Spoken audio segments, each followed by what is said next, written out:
Question: did you watch Cathy Engelbert's press conference? Yes, I did. You watched it. What I what were your watched. thoughts, Mama? She did not answer a couple questions directly. The only one she seemed to want to answer directly after a while was that she didn't say that about Caitlin. That was the only one, and it wasn't it wasn't really convincing. To be honest with you, either. She said she didn't say it, but the way she said it wasn't really convincing that she didn't say it. But that was the only one she didn't really answer. Well, she didn't want to answer it, but I think she felt like she had to answer it because it was Caitlin. I think that's what she felt. You've continued to express that you are disheartened by the characterization of your conversation with Napheesa Collier. Just again, seeking clarity.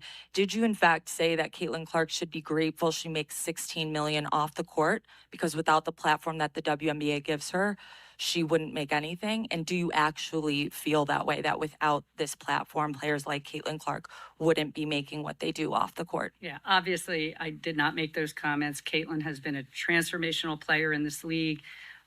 She's been a great representative of the game. She's brought in tens of millions of new fans to the game. Proud of what she's put on the court. Unfortunately, the injuries held her back from a full season this year. But again, I'm not going to get into every point, counterpoint. It's not productive here. We're here to celebrate the WNBA Finals. I think what Indiana just did was amazing with all the injuries they had and the everything they faced this year, bringing that to a Game 5 in overtime. But yeah, as I said, there's a lot of inaccuracies reported out there, and I certainly did not say that. But all the reporters asked tough questions, and she danced around a whole lot about most of the questions. Hi, Kathy. Malika Andrews, ESPN. I just wanted to get some clarity on some of the specifics that Napheesa Collier said about your conversation that you had that was previously private. Did you, in fact, say that, quote, players should be on their knees thanking their lucky stars for the rights deal that I got them? There's a lot of inaccuracy out there through social media and all this reporting. And so I think what's most helpful is to focus on, I have been in touch with Napheesa. We've exchanged texts. We're talking next week. So I think obviously a lot of reporting, a lot of inaccuracy about what I said or what I didn't say. And I will tell you, I highly respect the players. There's a lot of emotion and passion going on right now because we're in collective bargaining. We're in the WNBA Finals. And so I'll leave it there. I mean, I'm just obviously disheartened. You know, I'm a human too. I have a family. I have 2 kids who are devastated by these comments. And so all I'll say is just, you know, it's obviously been a tough week. And I just think there's a lot of inaccuracy out there.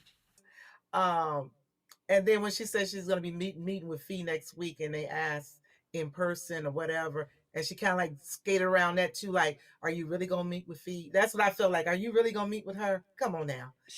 2 questions. One point of clarification: is the meeting with Fee in person or is it a virtual meeting?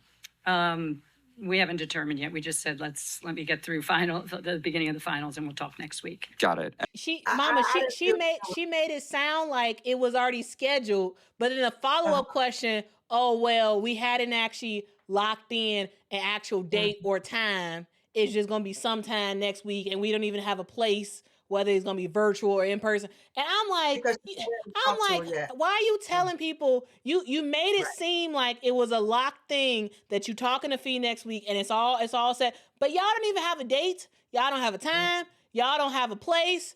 It's just after the start of the finals, my people gonna contact your people. That's that. I'm like, come on now. I'm sorry. What else was you saying, Mama? I was about to say, because if the answer was no, that you didn't say it, this is what, 4 days later. So whether or not you're truthful or not, it didn't seem genuine, because to me, if somebody's lying on me, I'm coming out striking. I did not say that. And it would have been loud and clear when she made that statement. Hours later, after Napheesa did her reading, she read her statement. To me, that would have been the time to say to refute anything that Napheesa said that same day. You should have refuted it then. So now I'm not necessarily believing that you didn't say it, but you may be saying you didn't say it just for the trying to save yourself in some sense. But she did dance around every single thing that they asked her, and these were direct questions that she could have given direct answers. But this is part of management. This is what management do. If you are part of any part of management, if they don't want to answer something directly, they skate around it and they circle back around it and they make it seem like they did answer it when they really didn't answer it because they mentioned some of the things you asked in the question, but it's still not a yes or no. It, and most of the questions that they asked her really was a yes or no response. Should have been a yes or no response, but she couldn't give that. And when she said that the NBA commissioner doesn't have anything to do with what they do, that he's not in the meetings, and like, And what role is Adam Silver playing in the CBA negotiation? Again, Adam has been a great supporter of mine through, he was the one who had the idea to have a commissioner reporting to the Board of Governors, the owners. And so, Adam, of course, I give him updates periodically, but he's not in the bargaining room. It's me and my team and our negotiators and our lawyers and their lawyers and their staff at the PA, and then sometimes players, sometimes not in the meetings. So, but I give Adam periodic updates, and he's been very supportive of how we're thinking about, the substantial increase in player salaries and benefits. And I thought he was your direct boss. That's what I thought, right? That's what I thought too. Yeah. So I was like, wait a minute. And then what really got me when she talked about when they asked about the Connecticut, and I was like, wait a minute, we just had all this reporting about you not allowing them to sell who they want to sell to.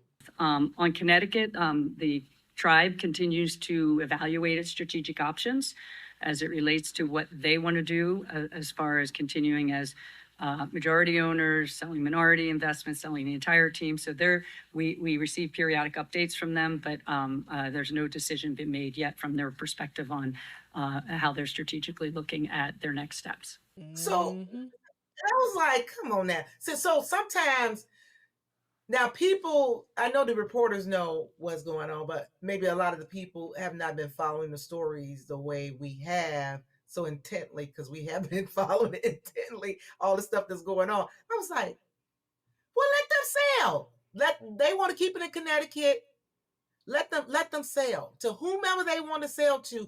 Because they had to come to the board of directors for your approval to who they sell to. And you said no. You didn't allow them to sell it, and you wanted to give them a different price to sell to you instead. And it's like, you think we all forgot all about that? Not even a month ago, all this came out. So I'm just saying, there was a lot of stuff that she had her statement ready too. With all the stuff that she was saying at first, all this was written down so she could say it the way she wanted to say it. So she had all this prepared, which was fine. But when you begin to answer direct questions, I think to me it would be better if you said, I don't want to answer that question right now, than to try to answer it and not answer it. You know what I'm saying? Sometimes it's better to say, and when she said the misinformation, I'm like, what is the misinformation? What is the misinformation? You keep saying it's misinformation. What part is misinformation? I was waiting for her to say, okay, so instead of you should have said Napheesa lied, but you couldn't say that because I don't believe Napheesa lied. But what is the misinformation? Fee is the one that gave the statement. Everybody else just commented on her statement. So I was confused. Yeah. I don't She's know. saying misconstrued Yeah, and clickbait and whatnot. Okay, well, address. She don't want to address like rumors and address what Napheesa said, because Napheesa started this whole thing. Nobody would have any articles to write about. No one would have any videos to make if Napheesa did not say what she said. So address Napheesa. Don't address clickbait. Media speculation or like whatever. And it's like, come on, lady, just address the issue at hand. Napheesa, Yep. did she lie? Or did she tell And the she truth? got me when she said about building better relationships. Well, you've had a whole season to build a relationship with these ladies. You gonna just now try to start now? And, the players have been great overall, I think. So I feel, confident that we can repair any loss of trust. I think, again, as we sit here in heavy bargaining discussions, I think, again, we want everything that the players want from the perspective of significant increases in salaries and benefits. And I hope all the players will engage and know what proposals we put on the table. And I think now's the time to do that as we get up to the end of the season and then into the end of this calendar year. So yeah, we'll dialogue with players. I mean, one-on-one relationships, groups of relationships. Players have reached out to me, obviously. So have a lot of people in the basketball ecosystem about all the momentum we have and how important it is to continue that momentum. And I think together we need to move forward. So appreciate the question, Corinne.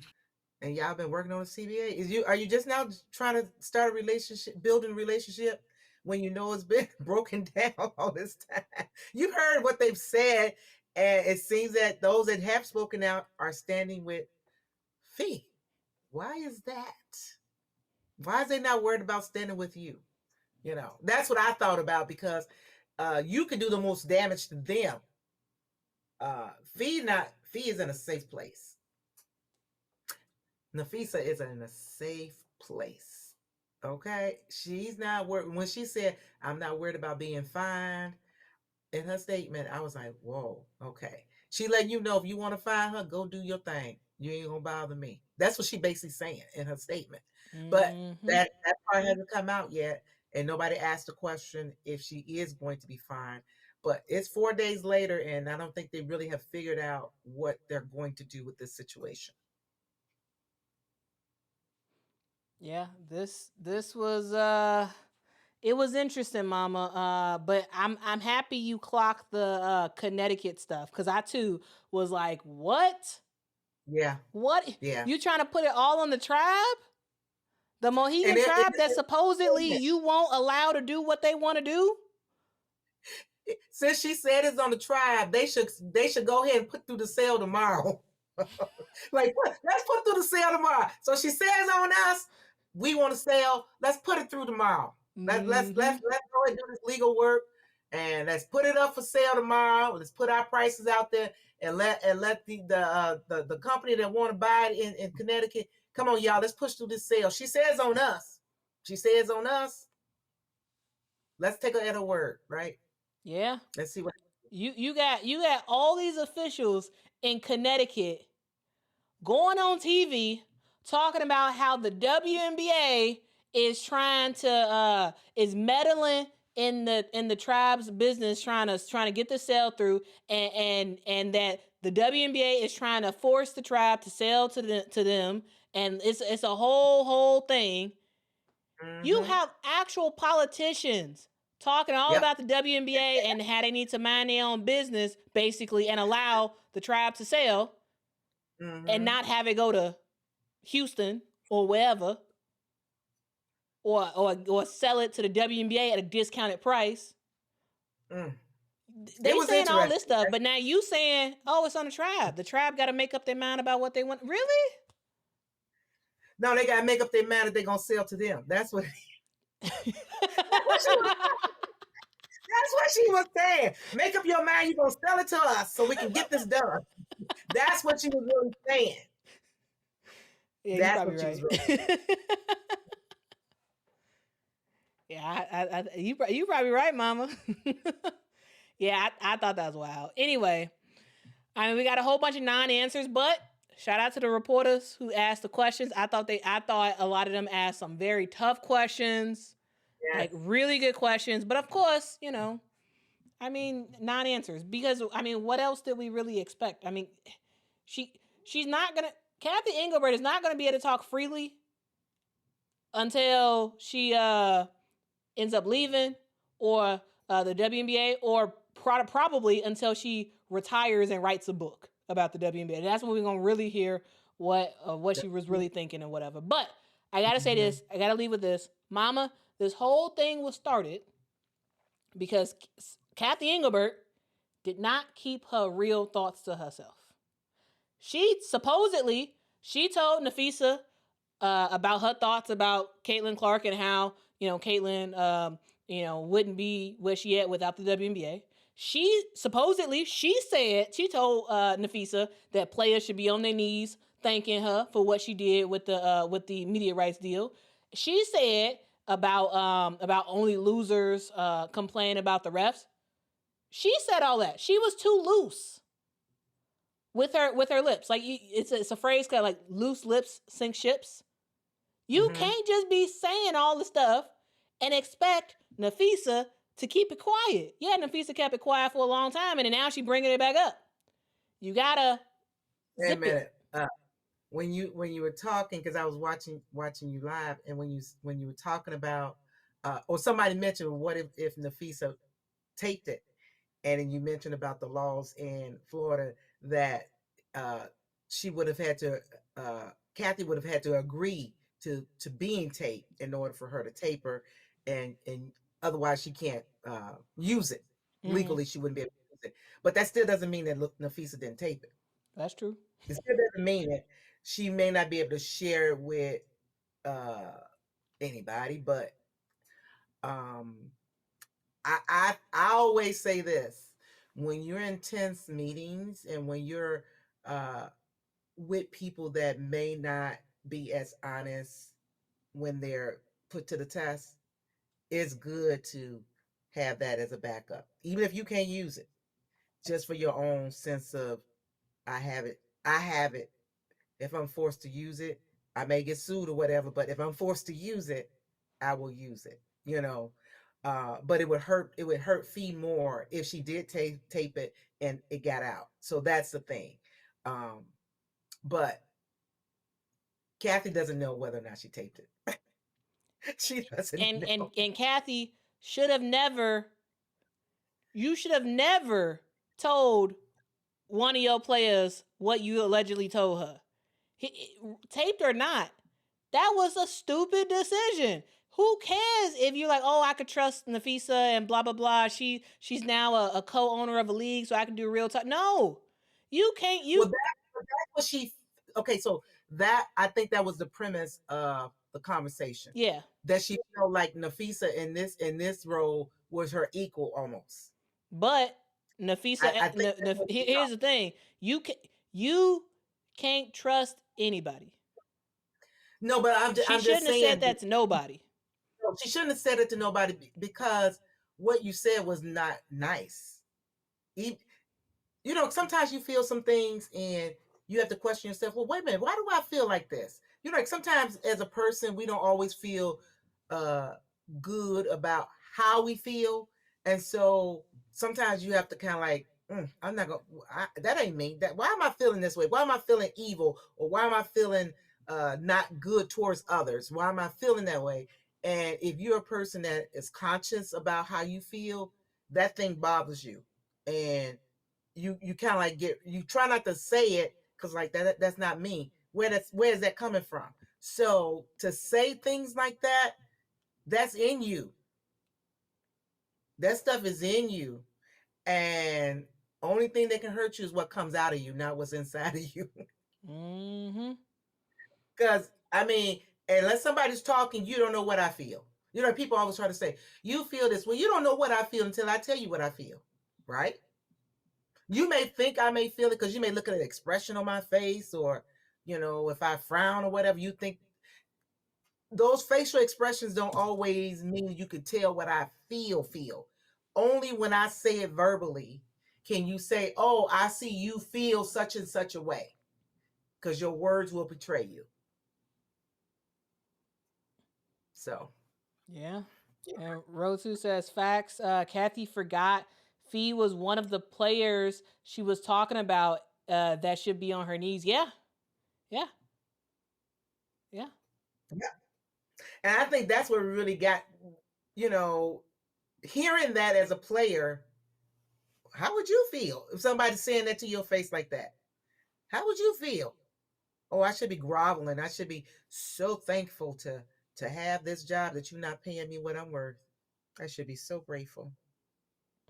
That's like the people that had been fighting for minimum wage to go up.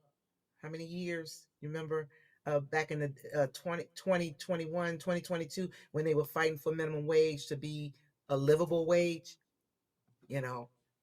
And I'm just doing some comparison here. When Mm-hmm. you feel that you're not being paid for what you are worth, or is beneath what you're getting paid, is beneath what the job that you do, you know, the other party may feel differently, but there's something that happens inside. And when somebody verbally says that to you, oh, you don't deserve this.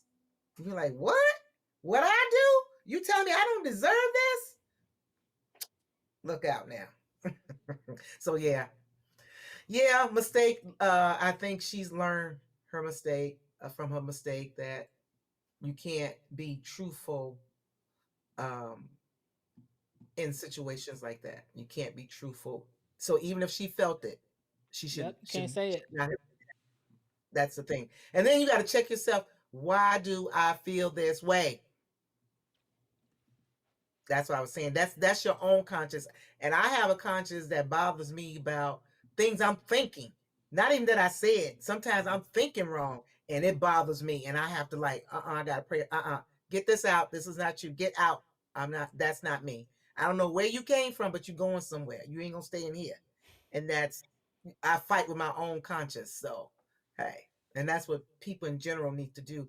Learn to fight with your conscience. When you know something is not good, fight with your conscience, because you don't want to be you don't want to be seen as an evil person to nobody else, and you don't want to be an evil person. And with that, we will adjourn for the evening. Mama, Okay. as always, thank you for joining us.